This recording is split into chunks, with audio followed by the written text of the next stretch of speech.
necesario. Vamos a ir a la palabra del Señor, ¿verdad? Los voy a invitar a que abra su Biblia en Santiago, en el capítulo 4, en la carta de Santiago, en el capítulo 4, en el versículo 17. Vamos a leer este pasaje, muy conocido por lo demás, y vamos a ver qué es lo que el Señor tiene preparado para nosotros. Dice así: y al que sabe hacer lo bueno y no lo hace, le es pecado. Leámoslo de nuevo. Y al que sabe hacer lo bueno y no lo hace, le es pecado. Señor, te damos gracias por tu palabra, que es viva, es eficaz, Señor. Han pasado miles de años, Señor, desde que tu palabra fue escrita, Señor, por hombres, pero hoy nosotros la tenemos en medio nuestro, Señor, y te agradecemos porque esta palabra, Señor, no pasa de moda. Tu palabra es cortante, Señor, hacia nuestro corazón. Y hoy, Padre, abrimos nuestro corazón para ser exhortados por tu palabra, Señor. En el nombre de Jesús, bendice a mis hermanos que están en este lugar.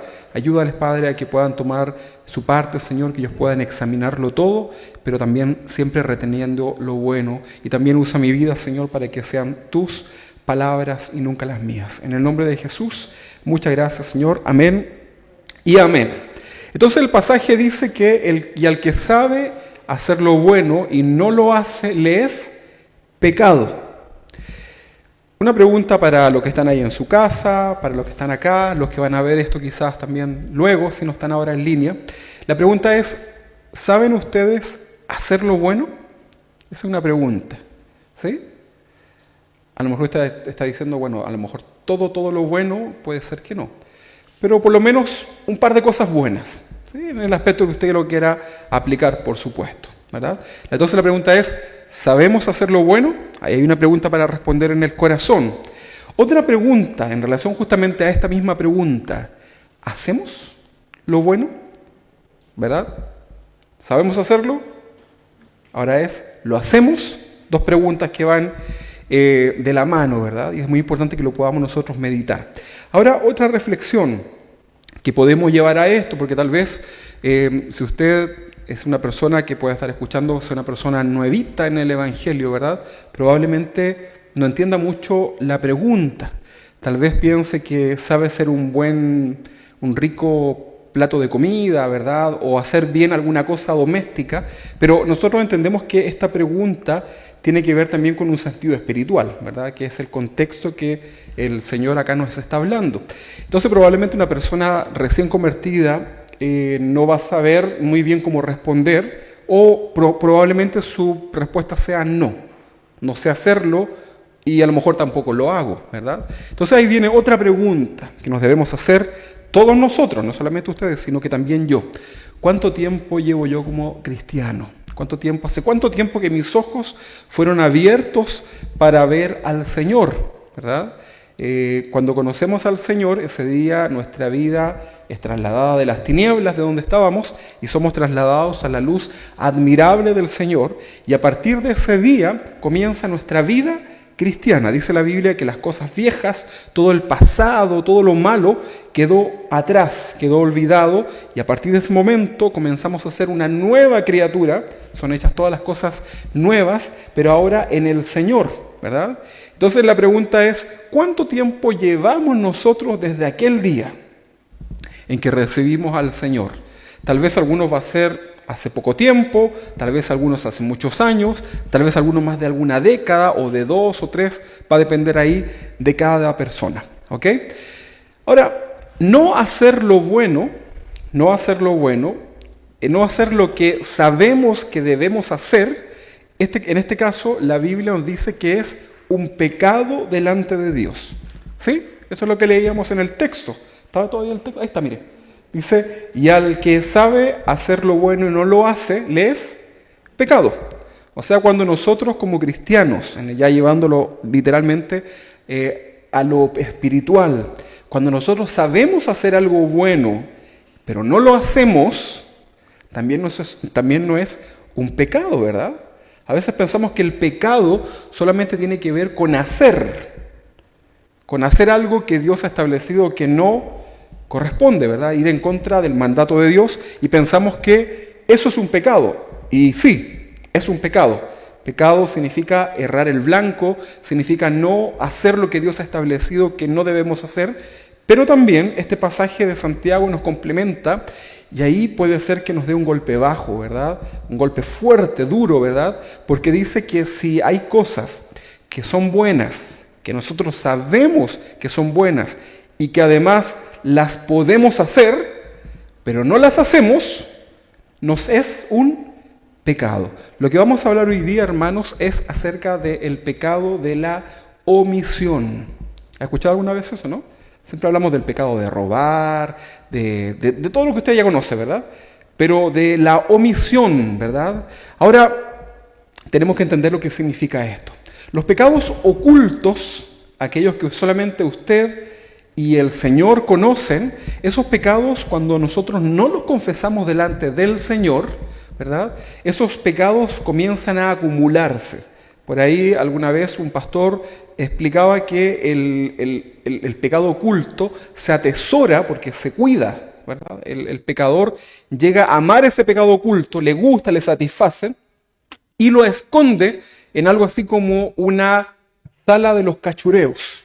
Todos en nuestra casa tenemos un lugar donde guardamos las cosas que no nos gusta poner ahí como adornos, ¿verdad? Abajo de una escalera, en una salita, qué sé yo. Entonces vamos acumulando esas cosas y cuando alguien va a nuestra casa no le decimos, por favor, pase a mi sala de cosas inutilizables, ¿verdad? Usted le dice, pasa a este lugar y tapamos ese lugar y ojalá que nadie entre.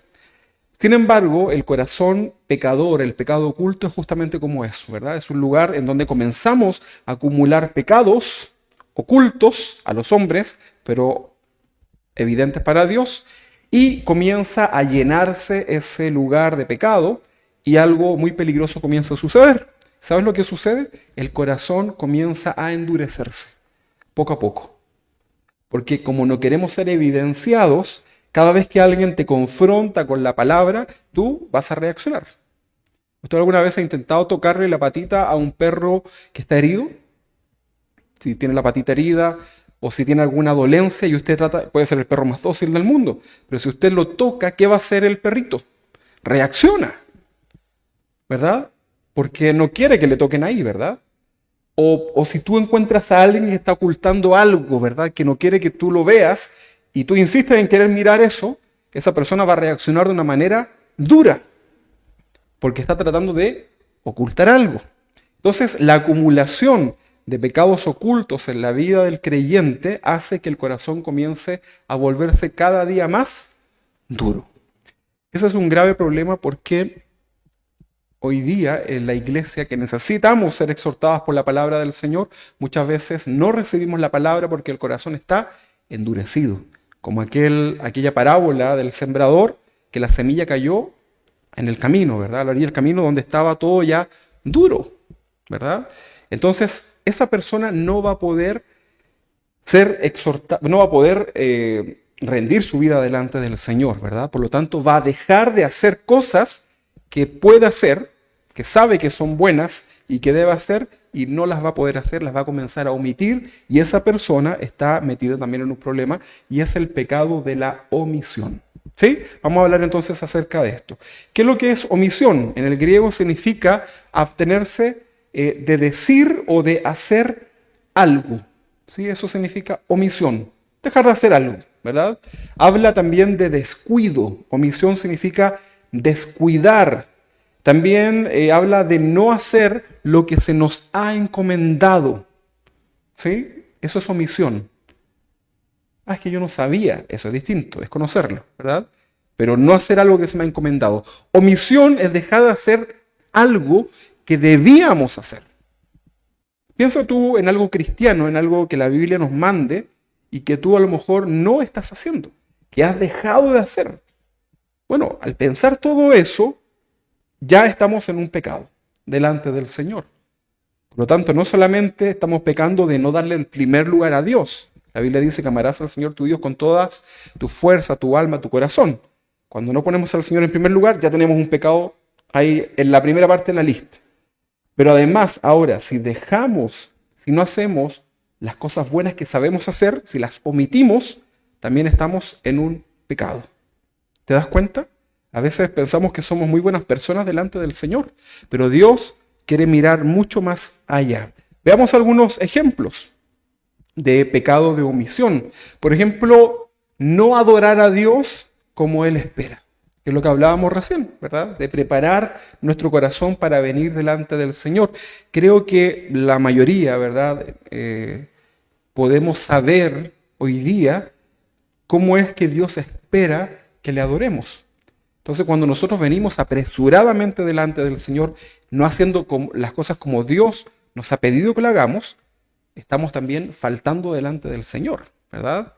Otro pecado en relación a la omisión puede ser, por ejemplo, cuando un padre de familia no provee para su familia. ¿Sí? Ese padre de familia que sabe trabajar, que sabe hacer algo y no provee para los suyos, ese padre de familia no está haciendo lo que sabe hacer. Eso ya llevándolo a los roles, ¿verdad? Ahí también hay un pecado, ¿verdad?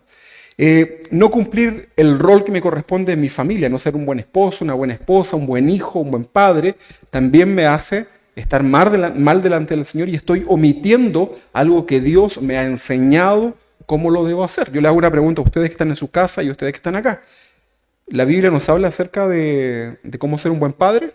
¿De cómo ser un buen hijo, una buena esposa, un buen esposo? Sin duda que sí. ¿Un buen trabajador? Sin duda que sí. No cumplir con nuestras responsabilidades en el trabajo también, ¿verdad? Omitir las cosas que deberíamos hacer también es un grave error, ¿verdad? A veces podemos decir, sí, pero es que era para orar, era para buscar del Señor, era para predicarle a alguien. Pero no nos confundamos, ¿verdad? Porque cuando no cumplimos en nuestro trabajo, también no estamos glorificando al Señor, ¿o no? Sin duda que sí, ¿verdad? Cuando tú le predicas a alguien, ¿verdad? Pero no le vas con el verdadero evangelio, con la verdadera palabra de parte del Señor, entonces tú estás omitiendo una parte. Y ahí está el falso evangelio, ¿verdad?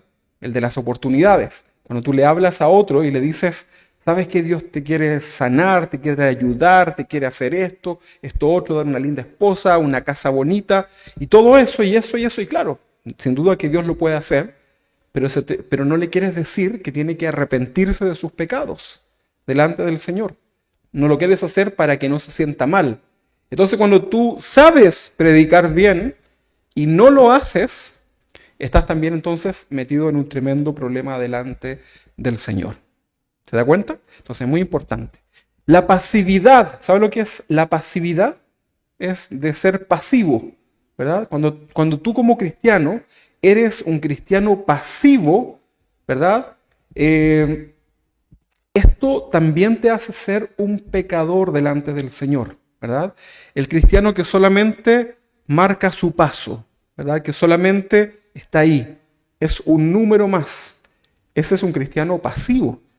La iglesia del Señor es una iglesia que marcha triunfante hacia su objetivo, hacia su blanco perfecto que es Cristo, ¿verdad? Ahora eso no significa que todos tengan que predicar, que todos tengan que traer alabanza, que todos salgan a evangelizar. O sea, sí, todos tenemos que salir a evangelizar, pero me refiero ya como ministerio, usted me entiende, ¿no? No significa eso. Pero nosotros como cristianos no nos podemos quedar en la pasividad. Nosotros tenemos que comenzar a impactar a nuestro alrededor. Tenemos que dejar alguna diferencia a nuestro alrededor. Que la gente vea que tú y yo somos distintos a los demás, ¿verdad? Entonces los cristianos a veces estamos demasiado quietos, sabiendo hacer lo bueno, no lo hacemos. La Biblia dice que es un pecado.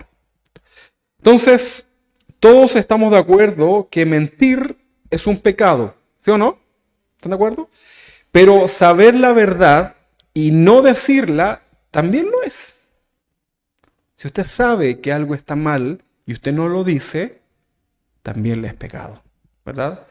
Entonces tenemos que nosotros comenzar a dejar que el Señor nos vaya a lo profundo, ¿verdad? En nuestra vida, porque Dios quiere comenzar a corregirnos, ¿verdad? ¿Cuántos de nosotros alguna vez nos hemos encontrado algo por ahí botado? ¿Se ha encontrado algo, no? A lo mejor no de mucho valor, a lo mejor alguien sí. ¿Cuántos millones encontró usted? ¿Como 90 y tanto? 94 millones de pesos encontró mi suegro, ¿verdad? En un Valevista abierto. pudo haberlo cobrado, ¿verdad? Bueno, ¿qué es lo que hizo? ¿Qué es lo que hicieron ustedes cuando se encontraron algo? ¿Usted qué hizo? Lo cobró. Lo fue a devolver, ¿verdad? Ni las gracias le dieron, parece.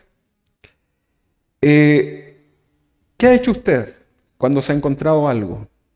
En una oportunidad yo tenía un cheque como de 140.000 y la cajera me estaba dando 1.400.000, ¿verdad? Y ella estaba llorando ahí en la caja, ¿verdad? Porque se lo tenía que devolver. Y bueno, ¿qué es lo que hizo usted cuando se encontró algo que no le correspondía? ¿Qué es lo que hizo? Eso ya, ¿verdad? Mi mamá siempre nos decía, si te encuentras algo y, no sé, una billetera, tienes que lo primero que revisar es que no tenga ningún dato de la persona. Porque si tiene un dato de alguien, tienes que ir y devolverlo. Entonces cuando nos encontrábamos alguna cosa, Señor, por favor, que no tenga nada, que no tenga nada, ¿verdad? Bueno, pero ¿qué hicimos nosotros cuando efectivamente nos encontramos algo de valor? ¿Cuál fue su reacción? Le voy a leer un pasaje que está en Deuteronomio capítulo 22, en el versículo 1 al 4. Dice, si vieres extraviado el buey, usted lo puede llevar a un celular, a cualquier cosa, ¿verdad? Aquí dice un buey. Nunca nos vamos a encontrar un buey en el camino. Pero bueno, si vienes extraviado el buey de tu hermano, ¿quién es tu hermano? Tu prójimo, o su cordero, no le negarás tu ayuda. ¿Y qué es lo que tienes que hacer? Dice que lo devolverás ¿a quién? A tu hermano. Y si tu hermano no fuere tu vecino, o no lo conocieres, lo recogerás en tu casa. O sea, si no sabes de quién es, lo vas a tener en tu casa y estará contigo hasta que tu hermano lo busque. Y lo vas a poner bien exhibido el animalito para que si pasa alguien, lo vea. Porque si lo guardas en tu casa, pero escondido en el patio donde nadie lo pueda ver, entonces parece que no está tan bien la intención, ¿verdad? Bueno, usted aplíquelo a lo que sea. Porque probabilidad de encontrarnos un buey o un, ¿qué más dice acá? Un corderito, bueno, a lo mejor en el sur del país. Bueno, dice que estará contigo hasta que tu hermano lo busque y se lo devolverás. No le vas a cobrar nada, se lo vas a devolver. Versículo 3 dice, y así harás con tu asno, ya que era un animal quizás menos valioso, así harás con tu asno, así harás también con su vestido, y con lo mismo harás con todas las cosas de tu hermano, que se le perdiere y que tú hallares. No podrás negarle tu ayuda. Usted ya lo sabe, ¿verdad? Ok, versículo 4 y final dice, si vieres el asno de tu hermano o su buey caído en el camino, ¿qué debe hacer entonces ahora? No te apartarás de él y le ayudarás a levantar. Esto podríamos traerlo a una traducción más moderna, es, si ves a tu vecino en pana o en pane, ¿qué vas a hacer? Vas a detener y lo vas a ayudar. Si ves a tu vecino que tiene un problema doméstico en su casa, ¿qué es lo que vas a hacer? Hola vecino, chao vecino. No, vas a detenerte y lo vas a ayudar. Eso te va a servir como un testimonio delante del Señor. ¿Sí o no? Bueno, ahí tenemos, fíjese que la Biblia va en cosas tan quizás domésticas, pero que tienen que ver con la profundidad del corazón del creyente. ¿Sí o no? Ahí está. Entonces, por medio de estas palabras podemos conocer un poco más del corazón de nuestro Señor, que es un corazón noble, que es un corazón lleno de amor, que es un corazón justo, ¿verdad? Vamos a ver algunos ejemplos de pecado, de omisión, ahora, pero en la Biblia. Vamos a leer Lucas capítulo 10, en el versículo 25 en adelante. Vamos a ver una historia que es muy conocida por lo demás. Dice así, y he aquí un intérprete de la ley se levantó y dijo para probarle, le dice al Señor, Maestro, ¿haciendo qué cosas heredaré la vida eterna?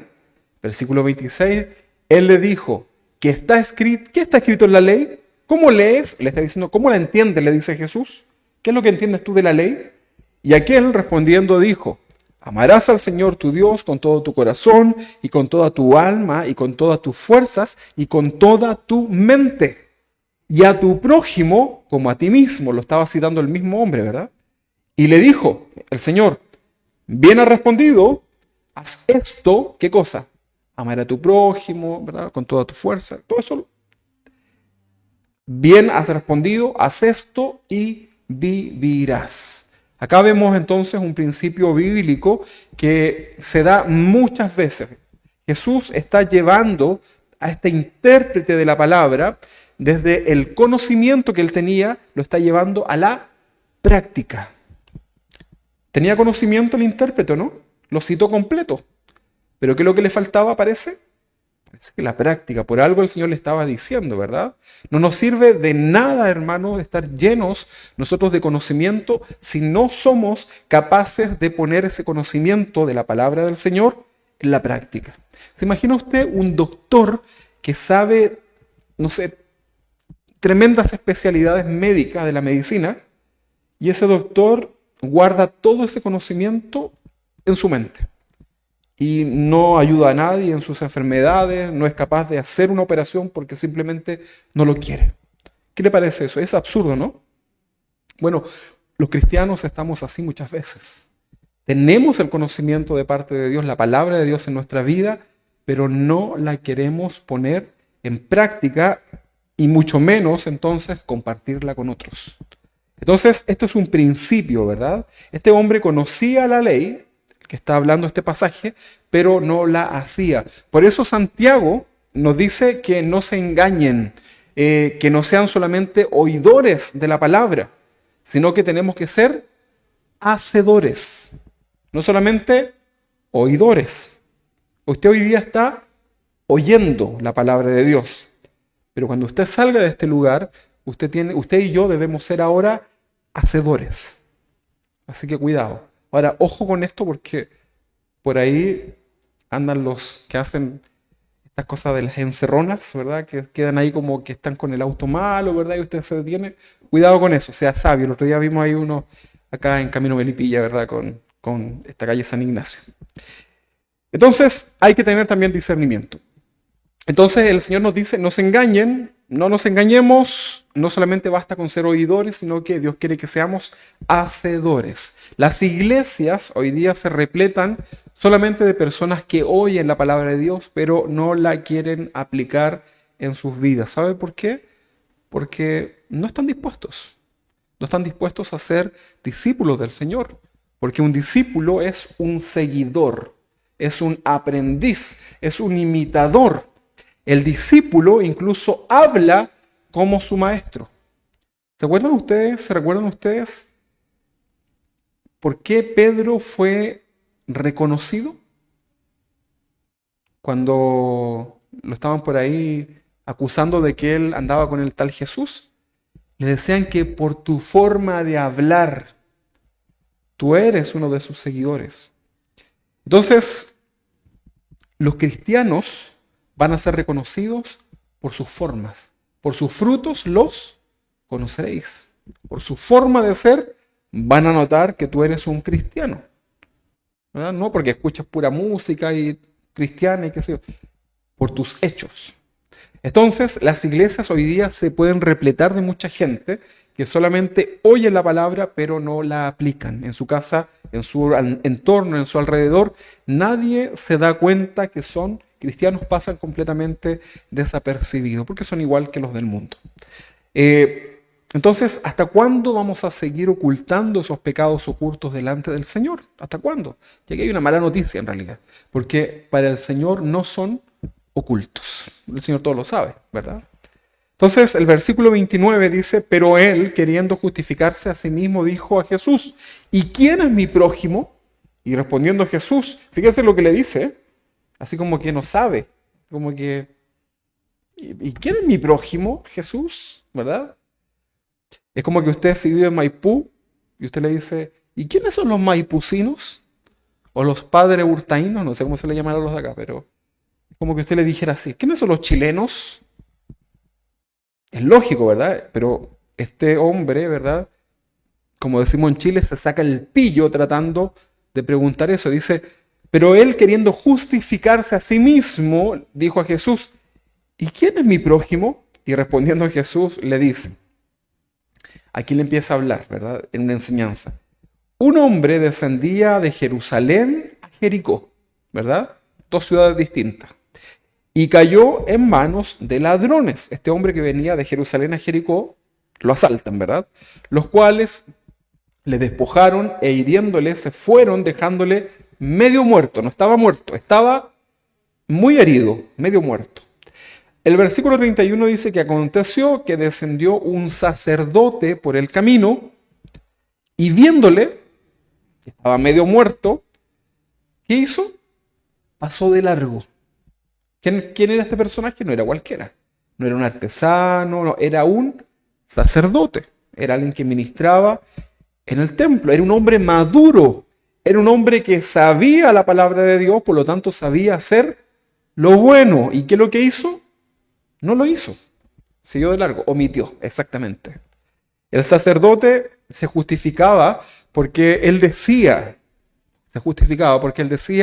que no podía tocar un cadáver. Usted sabe que la Torá, ¿verdad? El Pentateuco, en una de las leyes prohibía que el sacerdote se contaminara al tocar un cadáver. Pero este hombre no estaba muerto, estaba casi, ¿verdad? Muy mal, pero no estaba muerto. Y se comenzó a justificar, ¿verdad? Entonces, como vio a este hombre medio muerto tal vez, no quiso arriesgarse, se justificó. Pero probablemente estaba afanado en otras cosas, iba apuradito, ¿verdad? Tenía que hacer otras cosas. En conclusión, podemos decir que las reglas religiosas eran mucho más fuertes en este hombre que la misma misericordia. ¿Sí o no? Algunos estaban preocupados, algunos fariseos estaban preocupados por el diezmo. ¿Se acuerdan cuando hablaban de eso? Le preguntaban a Jesús. Y Jesús le dice que lo más importante, primero que todas esas cosas, ¿verdad? Era la misericordia, el amor, ¿verdad? Lo entendemos, ¿verdad? Entonces, constantemente los religiosos criticaban acá a los discípulos del Señor en cosas, por ejemplo, como lavarse las manos, pero ellos decían, estamos muy orgullosos de este gran templo que tenemos acá, el templo de Herodes en aquel tiempo, ¿verdad? Y Jesús le respondió a esos hombres, bueno, ¿y qué es más grande? ¿El templo o el que santifica el templo? ¿Qué creen ustedes? ¿Qué será más importante, este edificio o Dios? ¿Qué será más importante, este edificio o las personas que vienen a este lugar? ¿Qué creen ustedes? ¿Qué creen ustedes? Lógico, ¿no? Hay que elegir un hermano de la iglesia, cualquiera, y la otra opción es destruir todo este edificio que nos ha costado tanto construirlo. ¿Qué elegiríamos? El edificio. ¿Qué vamos a elegir? Un hermano, el más malo, no importa. Es mucho más importante, ¿verdad? Sentido común. Ok, los religiosos de ese tiempo no tenían ningún sentido común. Entonces, ¿qué es más importante, hermanos? ¿Nuestro trabajo o nuestra familia? ¿Qué creen ustedes? Y ustedes que están ahí, que no se hagan los lesos, los que están en su casa. ¿Qué creen ustedes? ¿Qué será más importante? Pueden responder los hermanos ahí de su casa, ¿verdad? Para que no se me duerman por el chat. ¿Qué creen ustedes, hermanos, que será más importante? ¿Nuestro trabajo o nuestra familia? La respuesta pareciera que es evidente, ¿verdad? Bueno, si no lo hacemos, es una omisión, ¿verdad? Porque sabiendo hacer lo bueno y no lo hacemos, no es un pecado. Entonces usted, si sabe que su familia es más importante que su trabajo, pero usted termina dándole más importancia a su trabajo que a su familia, bueno, hay varios pecados ahí, ¿verdad? Puede haber ambición, qué sé yo, pero es algo que usted y yo debemos hacer, ¿verdad? En resumen, no ocuparnos de nuestra familia como corresponde, nos es un pecado. Y el pecado corta la comunión con Dios. Y te vas a quedar sin trabajo, sin familia te vas a quedar, ¿verdad? Porque destinaste todo tu tiempo al trabajo, ¿verdad? ¿Cuánta gente se quedó sola ya al momento de jubilar? Y llegaron a la jubilación solos. ya se fue, se hastiaron, ¿verdad? Y quedaron solos. Entonces, realmente tenemos que poner las cosas en su lugar. Ahora, seamos equilibrados. Tampoco significa que usted mañana llegue y le pegue a su jefe, ¿verdad? No, usted haga su trabajo como corresponde, pero en el tiempo que corresponde. Entonces, para los religiosos del tiempo de Jesús, el templo o la religión era mucho más importante que la vida humana. Porque ese sacerdote tenía que ir a ministrar al templo, y iba apuradito y no fue capaz de detenerse un ratito en el camino para ayudar a esa persona. ¿Qué era más importante para ese hombre? ¿La vida humana o la religión? La religión, sin duda que sí. ¿Está bien eso o está mal? Está mal, ¿verdad? Ahí están solucionando el problema del audio, los hermanos. ¿Está bien? Ya estamos bien. Me reclaman los hermanos de la casa, ¿verdad? Tienen que venirse para acá. Aquí no hay problemas de audio. ¿Me escuchan bien acá los hermanos, verdad? ¿Ves? No hay problemas de señal. Entonces, ¿a dónde quedé? Bueno, les decía que los religiosos preferían el templo en vez de la vida humana. Y ahí estaba entonces el sacerdote pasando por el lado de ese hombre necesitado de ayuda y prefirió seguir adelante en su camino para no contaminarse. El sacerdote seguramente era una muy buena persona. Tal vez daba buenos consejos, probablemente, si no digo que sea un diablo, ¿verdad? Pero era muy buena en otras cosas, pero aquí se nos cayó el sacerdote, en la misericordia.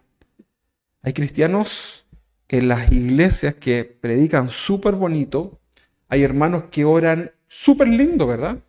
Una oración así, pero que uno dice, wow, ¿verdad? Hasta los ángeles están llorando. Hay gente que es muy amorosita en la iglesia, pero afuera son unos diablillos, ¿verdad? Y no los quieren en el trabajo, no lo quieren los vecinos, no los quiere nadie. Y eso está mal, ¿verdad? Porque debemos ser llamados a la misericordia. Lucas capítulo 10, 32, quedamos, ¿no? Dice, asimismo un levita ahora. Primero era un sacerdote. Ahora por el mismo camino pasó un levita, llegando cerca de aquel lugar y viéndole pasó de largo nuevamente. ¿Quién era un levita? Parecido al sacerdote, ¿verdad? Tenía una función ahí en el templo también, no era cualquier persona. Seguramente tenía alguna responsabilidad que cumplir, ¿verdad? Y nuevamente el levita, al igual que el sacerdote, prefiere la religión versus la misericordia. Si usted viene un día a la reunión, ¿verdad? No me acuerdo quién fue una vez que me dijo que se habían atrasado porque habían tenido que ayudar a alguien en un problema, no me recuerdo ya ni lo que era. Y estaban preocupados porque a lo mejor pensaron que yo me iba a molestar. Y yo le dije, me habría molestado de saber que usted no se detuvo a ayudar a esa persona y se vino a la iglesia. ¿Qué creen ustedes? ¿Estamos de acuerdo, no? Mira, hay gente que no entiende eso. A veces los pastores tampoco entienden esas cosas, ¿verdad? Tienes que estar en la iglesia, no importa lo que suceda, ¿verdad? Vas a estar acá. En una oportunidad un hermano me dijo, pastor, quiero ir a la iglesia, pero se dio la circunstancia que viene una persona que quiero hablarle del Señor y necesita, y me dijo que hace tiempo que le estoy hablando y ahora quiere que le hable del Señor y viene para acá, pero no sé qué hago, porque tenía que venir a la iglesia. ¿Qué creen que le dije yo?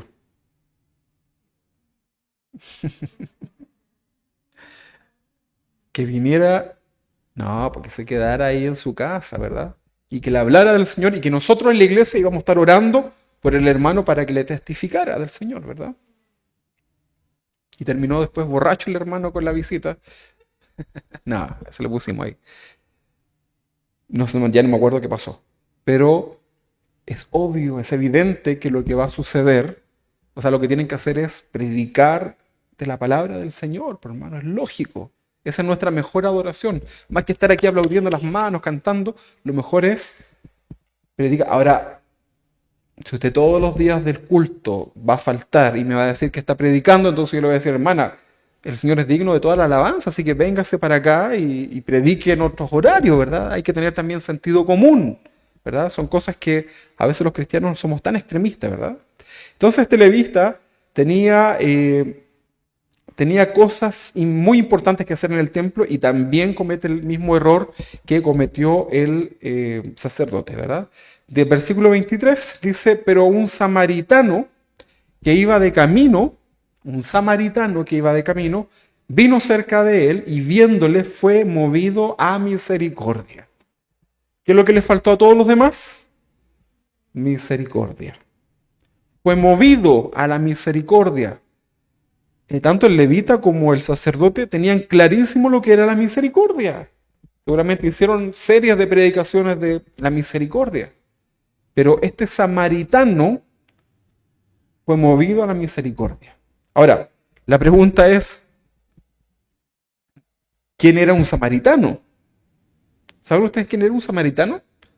No tenía mucho que ver con el templo. El samaritano eran judíos que por alguna razón se habían mezclado con no judíos, ¿verdad? Y estos no es que dejaban de creer en Dios, sino que estaban por alguna razón unidos en yugos desiguales, qué sé yo, y ellos eran expulsados de la ciudad y estaban en otro lugar, ¿verdad? Samaria, ¿verdad?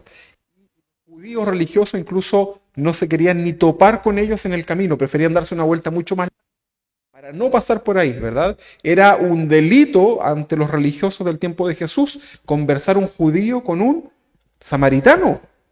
Era una cosa pero tremenda, ¿verdad? Y bueno, recuerden ustedes que Jesús tiene una conversación muy importante con alguien de Samaria. ¿Saben quién era o no? La mujer samaritana. Y a esa mujer Jesús le habla de adoración. A ella le dice que Jesús adoradores que le adoran en espíritu y verdad.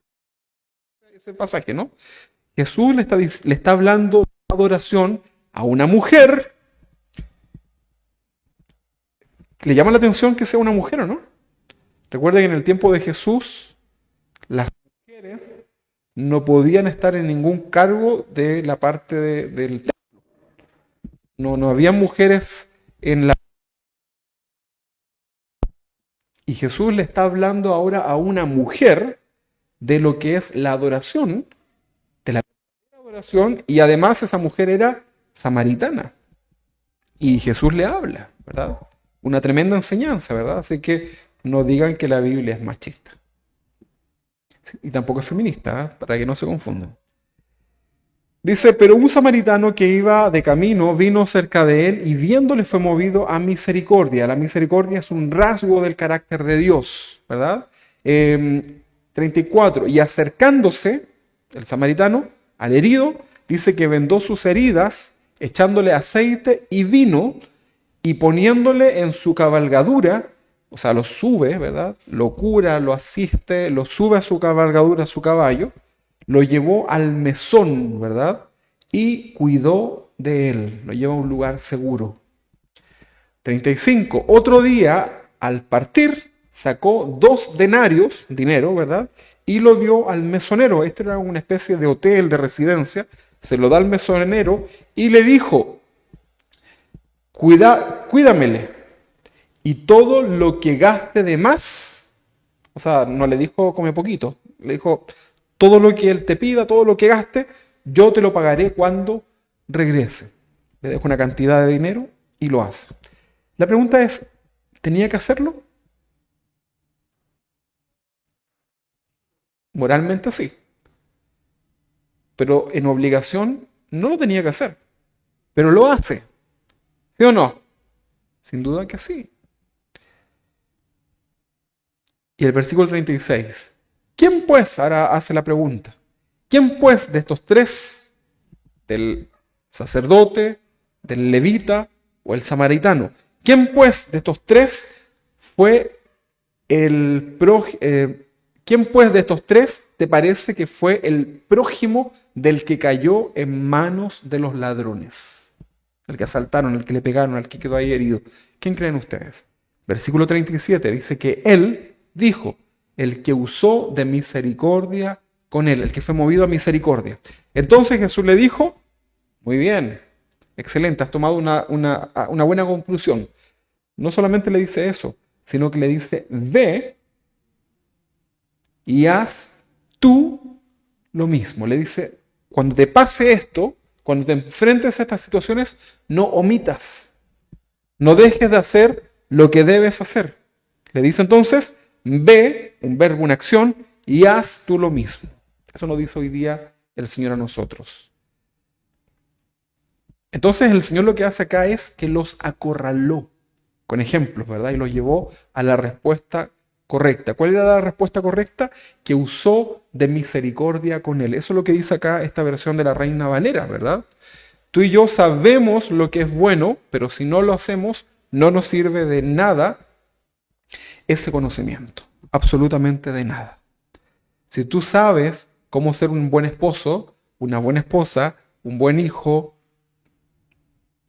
y no lo haces, ese conocimiento no te sirve de nada.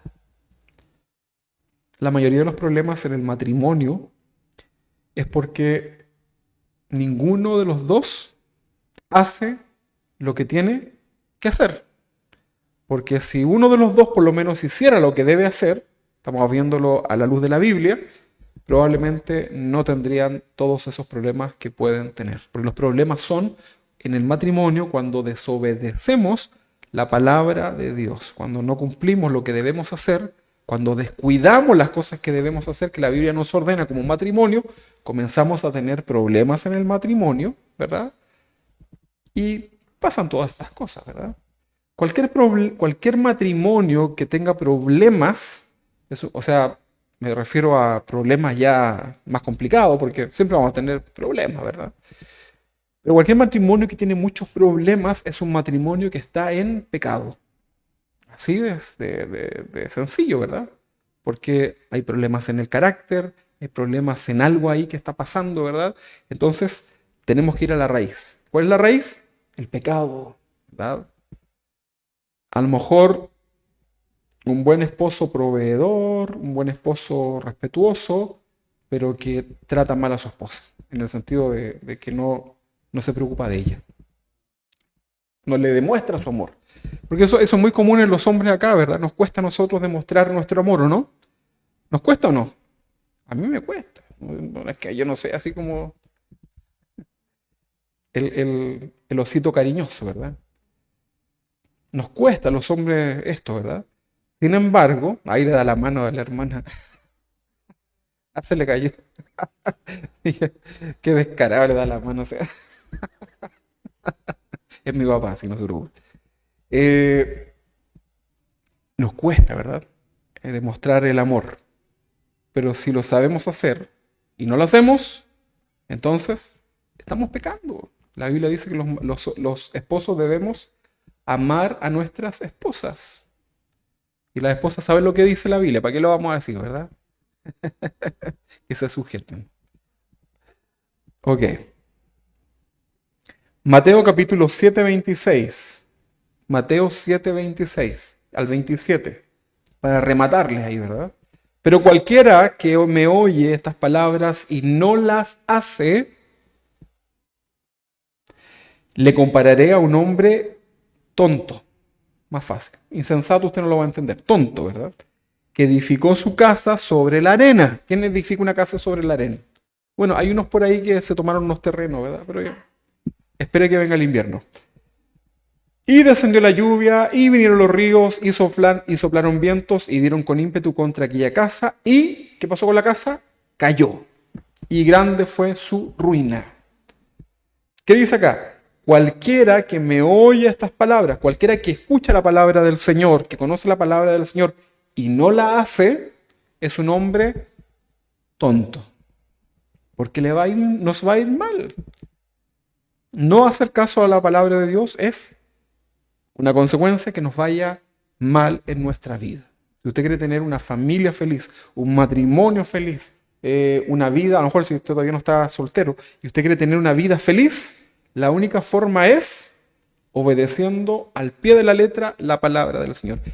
Si usted hace todas esas cosas, a usted le va a ir bien en su vida. Va a ser un buen estudiante, una buena novia o novio cuando ya le llegue su momento, por ende una buena esposa, por ende un buen esposo, padre, madre, etcétera, ¿verdad? Abuelo posteriormente, etcétera. Y después un buen abono para la tierra. Después ya uno se muere, ¿verdad? Por lo menos. Bueno, Y ahí están entonces los cristianos que pasan y pasan los años y no crecen, pero insisten en esto de venir a las iglesias, ¿verdad? ¿Se imagina que tuviéramos una tecnología así como enviada del cielo, una maquinita que permite la entrada a la iglesia a aquel que viene realmente preparado para adorar a Dios? Y usted ahí, aparte de echarse el alcohol, medirse la temperatura, tiene que pasar ahí al corazón así, ¿verdad? No, hermano, no le podemos permitir no puede entrar porque vienen enojados, dice aquí la maquinita, con su esposa. Venían peleando aquí en la esquina. Uy, tremenda pelea, tremendo problema. Oiga, usted, pero usted roba, pues. Mire, aquí dice que usted te está robando ahí las cosas a no sé dónde. Ah, pero mire lo que dice acá, que usted. No, mejor no va a poder entrar. ¿Se imaginan? Bueno, sería terrible, ¿no? Usted dice, gracias a Dios que no existen esas tecnologías.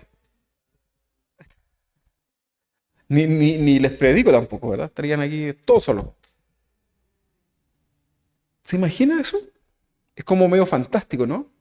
Pero fíjense que en los tiempos del tabernáculo, el sacerdote que por alguna razón se acercaba al lugar santísimo en adoración a Dios y estaba en algún tema no resuelto, en algún pecado no confesado delante de Dios, en alguna condición extraña en el corazón, no había maquinita porque los tiempos eran distintos, pero el sacerdote moría en el acto. ¿Se imaginan ustedes aquí viniendo? Fíjense que me acabo de recordar una historia que comentaba el pastor Chuy en una iglesia, ya ni me acuerdo dónde fue. No recuerdo si él la vivió, ya no sé, o a otro pastor, pero él la contaba. Y decía que había una hermana en la iglesia que era muy conflictiva, era la hermana más complicada de la iglesia. Había tenido problemas con todo el mundo. ¿Sabe lo que pasó? Un día en el culto se murió la hermana. Se cayó ahí en el piso y se murió. Y no la podían tocar porque iba sola, de hecho. Y no la podían tocar porque como había muerto, tenían que esperar que viniera la gente que investiga todo eso, ¿verdad? Y pasó tiempo, pasó tiempo, pasó tiempo, y un pastor, y llama al pastor Chuy y otro pastor, y le dice, pastor, ¿qué hago con la hermana? Y el pastor le dice, no la toques, déjala ahí, ¿verdad? Espera a que lleguen. Pasaron muchas horas y se la llevaron. Se murió. Y era la más complicada. Así que cuidado, la más complicada o el más complicado. Bueno, probablemente eso no suceda. Pero lo que yo les quiero decir es que en el tiempo del tabernáculo, el que no estaba apto delante de los ojos del Señor, moría. Si se iba al cielo, al infierno, no nos vamos a meter en ese tema, ¿verdad? Pero había una consecuencia. Está el caso también en el Nuevo Testamento de quién? De Ananías y Zafira, que también murieron ahí, ¿verdad? Por algo que había en el corazón. Entonces, debemos ser cuidadosos, hermanos. Cuando venimos a la casa del Señor, que es un lugar santo, ¿verdad? Esto es un lugar de adoración, es un lugar de exaltación. Esto no es un club social, ¿verdad? Esto no es un concierto, ni yo acá les vengo a hacer una rutina de un... No, ¿verdad? Sino que esto es un lugar en donde se habla la palabra de Dios, es un lugar en donde exaltamos al Señor y es responsabilidad de cada uno que están acá y ustedes que están ahí en su casa, preparar el corazón para presentarse delante del Señor. Si esa frase de venir al Señor tal como son, tal como están, eso es para la primera vez, cuando usted está quizás en el peor pecado de su vida y no ha conocido al Señor, usted puede venir así tal como está y el Señor le va a perdonar y lo va a restaurar y todo lo demás. Pero a partir de ese momento dice que las cosas viejas pasaron y comienzan a hacer las cosas nuevas. Y el cristiano comienza a dar frutos dignos de arrepentimiento en su vida. Por lo tanto, los cristianos nos debemos preparar para venir a la casa del Señor. Y a veces salimos tan apurados que usted no se alcanza ni a persinar al momento de salir de su casa, ¿verdad? Y salió pero apuradito, ¿verdad? Pero ni siquiera sabe en el lugar que realmente está, ¿verdad? y viene apresuradamente a la casa del Señor. El día domingo deberíamos llegar a la iglesia, ¿verdad? Todos temprano y estar ahí antes que el culto comience, todos ahí orando al Señor, preparando el corazón, reflexionando. Y cuando comencemos a cantar, todos ahí, ¿verdad? Adorando al Señor. ¿Usted ha visto a los musulmanes cómo adoran a su Dios? Ellos no le importa dónde estén, ellos sacan su alfombrita, a donde quiera que estén, y se ponen mirando hacia su templo, y ahí se ponen a orar. Y no es una oración así como de... Ahí se ponen a orar, ¿verdad? Esa gente es capaz de dar su vida por su Dios. Se inmolan. ¿Sabía usted eso, no? Los de las Torres Gemelas, toda esta gente. Esa gente tiene una fe tremenda. Que hasta esa altura ya se dieron cuenta que era una fe errada. Pero pareciera que tuvieran más fe que todos nosotros juntos. ¿Se da cuenta, no? Entonces, venir a la iglesia es un acto que debe ser un poquito más, no es un panorama. No es como cuando usted va al mall. No es para que usted venga a la iglesia a lucir la mejor ropita que tenga. Porque en algunas iglesias la gente está más preocupada del terno, la corbata, el moño y la falda que del corazón. Y la Biblia le dijo a los religiosos que son unos sepulcros blanqueados. Hermanos, cualquiera llora, cualquiera se emociona, cualquiera tirita, cualquiera levanta las manos, cualquiera se arrodilla, cualquiera hace todo, ¿verdad? Lo que el Señor va a mirar va a ser el corazón. Usted haga todo eso, ni un problema, siempre y cuando el corazón esté correcto delante del Señor. De lo contrario, está en un grave problema. Por eso un pastor muy famoso dijo que la adoración es algo peligroso. La adoración a Dios es algo peligroso. ¿Lo puede entender eso, no? Nuevamente, en los tiempos del tabernáculo, adorar a Dios era de vida o de muerte. Hoy día tenemos la gracia del Señor y podemos venir confiadamente delante del trono de la gracia del Señor. Amén, aleluya y gloria a Dios. Pero nos pasamos de la raya y transformamos la gracia en un libertinaje. Y ahí estamos cantando. Con mi Dios yo asar. Y en mi mente, los zapallos, los dejé prendida la olla. Con mi Dios y, la feria. Me tengo que ir a la feria. Aleluya, gloria a Dios. Uy, mañana tengo que ir a apagar la luz. Sí, Señor, aleluya, ¿verdad? Y ahí estamos. ¿O no? ¿O esto es una fábula? Así estamos. A veces yo estoy tocando el teclado y mi mente puede estar en otra cosa. Y ahí tengo que tener una lucha, ¿verdad? Para que todo mi ser alabe al Señor. Por eso el salmista decía, bendice alma mía al Señor. O sea, vuélvete y bendice alma mía al Señor y no te olvides ninguno de sus beneficios. Alaba al Señor, decía el salmista, ¿verdad? Asimismo.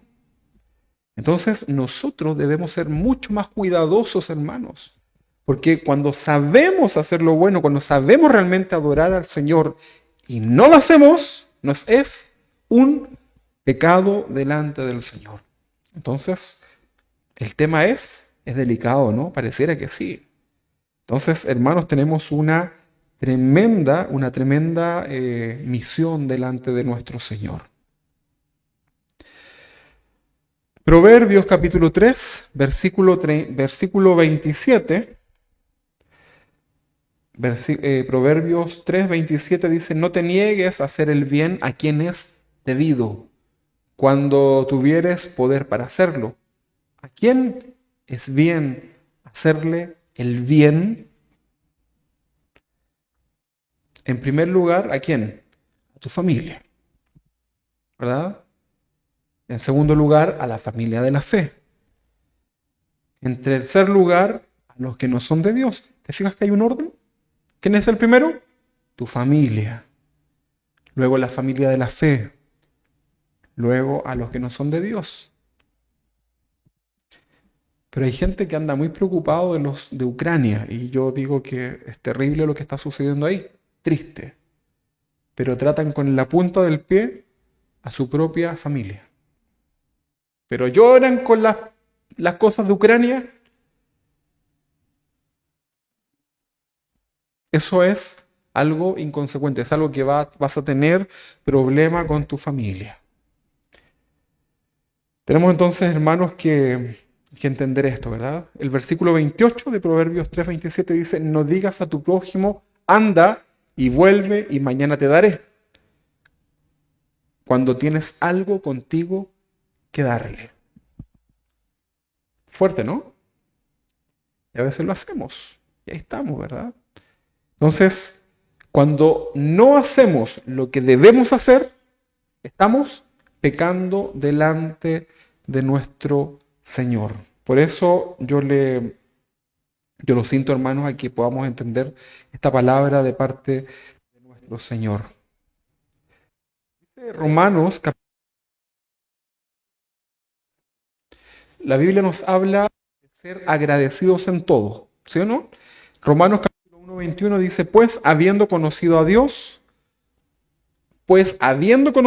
o sea, conocían a Dios, dice que no le glorificaron como a Dios, ni le dieron gracias, sino que se envanecieron en sus razonamientos y su necio corazón fue entenebrecido. A veces aplicamos este pasaje solamente para el homosexual, ¿verdad? Lo que habla ahí, más adelante en este pasaje. Pero mire, léalo usted los primeros pasajes y lo podemos aplicar perfectamente a un cristiano, ¿verdad? El día domingo. Conocido a Dios, no le glorificaron como a Dios, ¿verdad? Y ahí está cantando, orando a medias, ¿verdad? Ni le dieron gracias, sino que se envanecieron en su razonamiento y su necio corazón fue entenebrecido. Tremendo esto porque de verdad, hermanos, que usted y yo debemos comenzar a hacer cosas delante del Señor. Para terminar, quiero leerles un pasaje. Vamos a leer acá 1 de Samuel, capítulo 3, versículo 11. Miren, una historia muy conocida también. Vamos a ver la historia de un sacerdote que se llamaba Elí, a quien Dios le quitó finalmente el sacerdocio, ¿verdad? Y esto fue producto de su pecado, ¿verdad? Dios le encomendó el más grande honor que un hombre puede recibir y era ser un sacerdote, servirle, ¿ok? Primera de Samuel 3:11 dice, y Jehová dijo a Samuel, que era el profeta, he aquí haré yo una cosa en Israel, que a quien le oyere le retiñirán ambos oídos. Aquel día yo cumpliré contra Elí todas las cosas que he dicho sobre su casa, o sea, su familia, desde el principio hasta el fin. Y le mostraré que yo juzgaré a su casa para siempre por la iniquidad que él sabe, porque sus hijos han blasfemado, o sea, han hecho actos estúpidos delante de Dios, y él no los ha estorbado. ¿Sí? Los hijos de Elí eran inmorales, ¿verdad? Él era el sacerdote y sus hijos eran inmorales y cometían inmoralidades ahí en medio del templo, ¿verdad? Cosas aberrantes, ¿verdad? Y lo peor de todo es que Elí, el profeta, el sacerdote, él lo sabía. Él sabía de todo esto, él conocía a sus hijos. Pero ¿sabe lo que pasaba? Ahí lo dice el pasaje. ¿Qué dice la última línea? No los estorbaba, ¿verdad? Esto significa que no los reprendía, no los amonestaba, no los confrontó. Y eso es un grave error, ¿verdad? Entonces, cuando nosotros vemos una situación en nuestro hogar, en nuestra casa, con el esposo, con la esposa, con los hijos, que está mal delante de Dios, es nuestra responsabilidad hacer ¿qué cosa? Confrontarlos. Cuando yo veo situaciones dentro de la iglesia que no están bien, yo como pastor lo que tengo que hacer es confrontarlo, tengo que estorbarlo, ¿verdad? Porque de lo contrario, un juicio yo llevo sobre mi vida, ¿verdad? y también demuestro que no me interesan las personas, no los amo, ¿verdad? Pero cuando usted estorba a sus hijos, a su esposa, a sus hijos, a su familia en general, cuando están en un pecado que es evidente, entonces usted está demostrando primero que todo su preocupación y su amor delante de ellos. Entonces es muy importante, hermanos, ¿verdad? Proverbios 13:24 dice, el que detiene el castigo a su hijo aborrece. El que detiene el castigo a su hijo aborrece, mas el que lo ama desde temprano lo corrige. No hay nada peor que un hijo que no es disciplinado por sus padres. No hay nada peor, al menos para mi juicio, ¿verdad? Proverbios 19:18 dice, castiga a tu hijo en tanto que hay esperanza, mas no se apresure tu alma para destruirlo. Mis hijos saben que yo soy súper simpático con ellos, ¿verdad? ¿O no? ¿Sí? Soy súper amorosín con ellos, ¿verdad? Pero basta que ellos se pasen un poquito de la raya y ellos saben que mi mirada les va a cambiar. Hasta el momento nunca he tenido que llegar a extremos, ¿verdad? Pero lo tienen clarísimo. No les cabe duda, ¿verdad? Ellos saben hasta dónde pueden llegar. ¿Saben? Porque los amo, ¿verdad? Porque no soportaría que gente o que ustedes, los hermanos o otras personas, hablen mal de mis hijos. No me gustaría, ¿verdad? Entonces me preocupo de que sean ellos educados, respetuosos, ¿verdad? Y ahí estamos trabajando en eso. Probablemente nos vamos a equivocar, pero considere esto. Castiga a tu hijo en tanto que hay esperanza. Mientras esté a tu lado, ¿qué es lo que hace? Porque después ya, nada.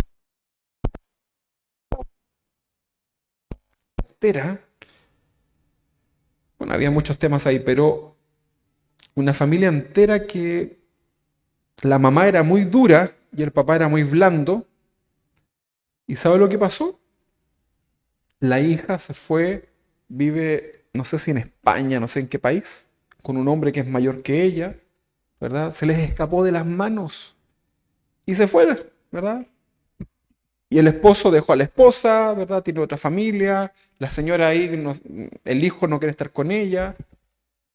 Ustedes los conocen, ¿verdad? Algunos por aquí. Terrible lo que sucedió.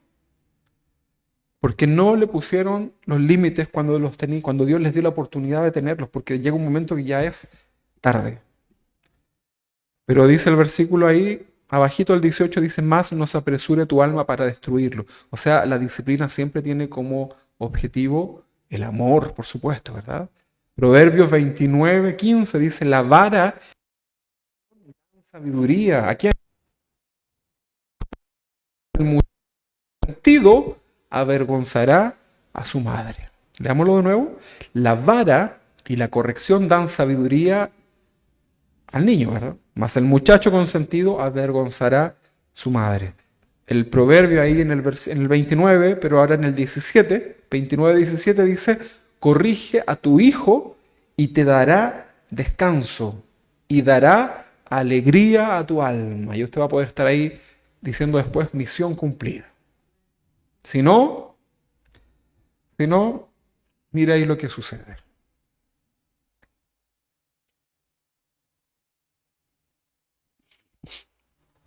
Si algún día tu hijo te dice que se va a ir de su casa porque tú no le diste lo que él quería, ¿sabes lo que tienes que hacer? ¿Sabes lo que tiene que hacer usted? Mijito, mijita, con el dolor de mi alma, váyase. No le tiene que suplicar, ¿verdad?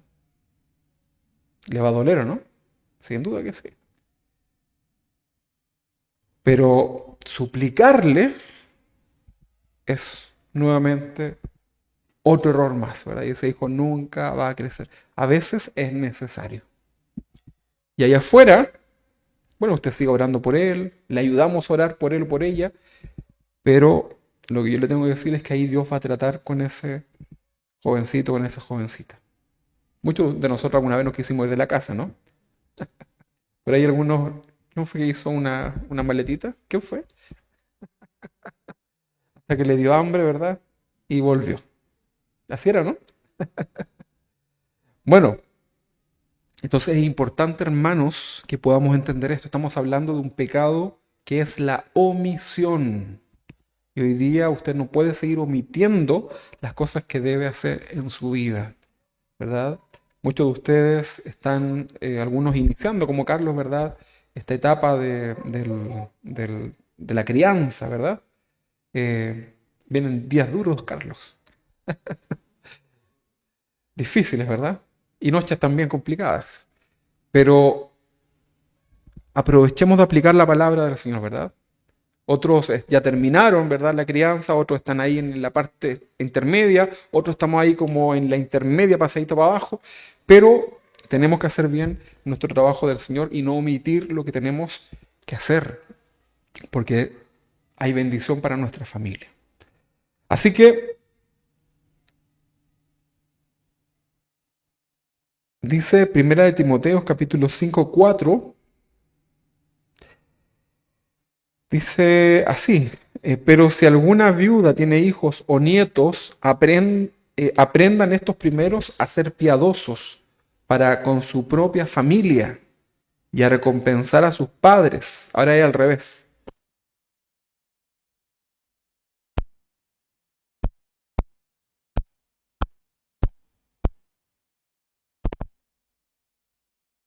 Eh, Es muy importante, hermanos, que podamos poner en práctica esta enseñanza del día de hoy. No la ignore, que no se le olvide. Yo lo voy a dejar solamente con el texto final de Santiago 4:17. Grábesela ahí en su mente, váyase a su casa y repítalo, ¿verdad? Para que no se lo olvide. Dice, y al que sabe hacer lo bueno y no lo hace, le es pecado. Y al que sabe hacer lo bueno y no lo hace, es pecado. Señor, si sé hacer lo bueno y no lo hago, es pecado delante de ti y no quiero pecar delante de ti. Lo voy a invitar a que se ponga de pie y vamos a orar a nuestro Señor. Y usted que está ahí en su casa también, si quiere, póngase de pie y vamos a orar todos, online y presencial. Vamos a orar a nuestro Señor amado. Amado Dios, tú eres un buen Padre celestial y estamos, Señor, para adorarte en esta noche, Señor. Gracias por tu palabra, porque en ella encontramos vida, en ella encontramos alivio, consuelo y también reprensión para nuestras vidas. Señor, hay tantas cosas que sabemos hacer, que son buenas, que no las estamos haciendo y que hoy día, Señor, delante tuyo es más claro y evidente que nos es pecado. Señor, ya tú nos los has dicho y nosotros, Señor, queremos hacer tu voluntad. Nosotros queremos ser obedientes a ti. Señor, ayúdanos a ser hombres y mujeres con un corazón recto delante de ti, Padre. Necesitamos en esta noche ser reprendidos en nuestro corazón para hacer las cosas bien delante de ti, Señor. Tanta justificación que ponemos para nosotros mismos, Señor, porque sabemos que ninguna justificación delante tuyo es válida, porque tú conoces todo lo que hay en nuestro corazón. Amado Dios, hoy día dejamos la justificación y simplemente decimos, Señor, no solamente vamos a oír, sino que vamos a ser hacedores de tu palabra y que nuestra fe sea mostrada a través de nuestra vida, Señor, y que todo lo bueno que hemos aprendido por tu palabra lo vamos a comenzar a hacer, partiendo con nuestra propia vida, partiendo con nuestra familia, partiendo por predicarles a tantas personas que aún no te conocen. En el nombre de Jesús, Señor, perdónanos, límpianos, Señor, por medio de esta palabra, y te damos gracias, Señor, porque tenemos esta hermosa oportunidad de hoy día ser exhortados. En el nombre de Jesús, oro por mis hermanos que están en este lugar, Señor, bendícele grandemente, Señor, a cada uno de ellos, a sus familias, Señor. Oramos por las necesidades, Señor, que hay en el corazón. Oro por mis hermanos que están también ahí en sus hogares. Te pido, Señor, que tú les bendigas grandemente, Señor. Anímales, dale fuerza, Señor. Oramos por las peticiones que tenemos en el corazón, las presentamos delante de ti, Señor, y confiamos, Padre, en ti. Y ahora, Señor, en este día jueves, nos vamos con una tremenda misión también de preparar nuestro corazón para este domingo en venir a tu casa, Señor, con un corazón agradable, con una buena disposición en nuestras vidas para venir delante de ti, Señor. Amado Dios, que cada uno de nosotros pueda proponer en su corazón estar en tu casa, Señor, y venir en adoración genuina delante de ti. En el nombre de Jesús, muchas gracias, amado Dios. Amén y amén.